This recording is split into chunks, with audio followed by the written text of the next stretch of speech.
এই ভাইয়ের বউ হয়েছে তুলে যেতেছে এই ছেলের কাছে। ঘটনাটা কি একটু বলেন তো ভাই। ওনার কাছে জানেন। ভাই কি হয়েছে ভাই একটু বলেন তো সমস্যাটা। ঘটনা হলাম ভাই, আমি বাইরে ছিলাম 7 বছর। কোন দেশে ছিলেন আপনি? মালয়েশিয়া ছিলেন 7 বছর। আচ্ছা, তারপর আমি বাংলাদেশে আইসা দেখি তার সাথে প্রেম করে সম্পর্ক। আমি ঢাকায় হাতে নাতে ধরলাম, ধরার পরে চিন্তা ভাবনা করলাম যে আমারে দিয়া তার সংসার চলবে না, সেই জন্য আমি ফুলের মালা দিয়া বরণ কইরা তার হাতে আমি উঠাই দিলাম। বুঝতে পারছি। আপনার এই জায়গাটার নাম কি ভাই? এই জায়গাটার নাম হলো কাশেমপুর। গাজীপুর কাশেমপুর। গাজীপুর কাশেমপুর। আচ্ছা, এই যে বাড়ি কি আপনি করতেছেন ভাই? যে বাড়ি আমি করতেছি। বাড়ি ভদ্রলোকের। এখন যাই হোক, ঘটনা হয়েছে আপনি কি এই প্রবাসে থাকতেও কি টের পাইছেন যে আপনার বউ সম্পর্ক করে অন্য ছেলের সাথে? কিছু টের পাইছি, মানে আমি বুঝতে দিই না আর কি। মানে কিছু টের পাইছেন যে আপনার বউ আপনার চায় না অন্য ছেলের সাথে সম্পর্ক করে।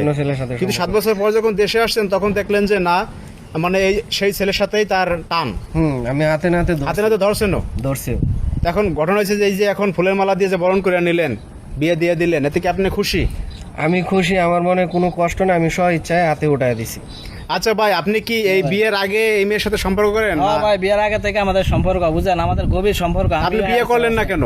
ভাই বিয়ে করি না ভাই, হ্যার মা বাপ কি করছে বুঝেন, কি করছে? টাকা পয়সার লোভে, স্বর্ণগয়নার লোভে, হ্যার বিদেশি টাকা থেকে হ্যার কাছে বুড়িয়া বেটা থেকে বিয়ে দিয়ে দিছে। আচ্ছা, এই যে না জানে, আমিও জানি না, বুঝছেন, পরে জানছি আমি। এই আপুরে হয়েছে টাকা পয়সার লোভে প্রবাসে থাকে, তার বাবা মা এই বিয়ে দিয়ে দিছে বয়স্ক লোকের সাথে। হ্যাঁ, বয়স টয়স চায় না, টাকা আছে, বিয়ে দিয়ে দিছে।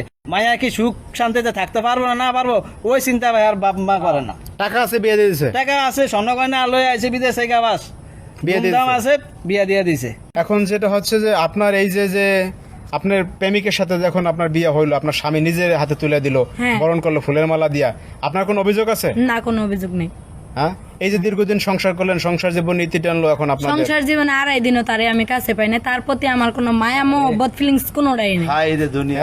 এটাই দুনিয়া। আপনার একটাই কষ্ট যে আপনি বিয়ে করে 2.5 দিনও তার কাছে আপনার কাছে পান না, সংসার করতে পারি না, 2.5 দিনও কাছে পাইনি। এই কষ্ট আপনার তো আছে না? আর কোনো কষ্ট নাই? আসলে কি ভাই, এই মেয়েদের বাবা মার টাকা পয়সা লোভের কারণে মেয়েদের অশান্তি হয়, বুঝেন।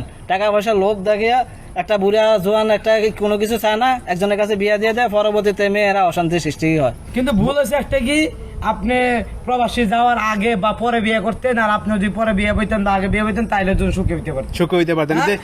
বিদেশ যাওয়াটাই ভুল হয়েছে। একজন আসমানে থেকে আসমান, একজন পাতাল, একজন, এটা এই জায়গায় সম্পর্ক জীবনে টেকে না। ওই ইমুতে হাই হ্যালো কইলে হাই হ্যালো কইয়া কিন্তু ওই যে মনের ভালোবাসা হয় না। কষ্ট রাখছে, ফুলের মালা কিনে তুইলা দিল। ভালো হয়েছে। যাই হোক, আচ্ছা ঠিক আছে, তাহলে এখন যান আপনারা। লাভ নাই।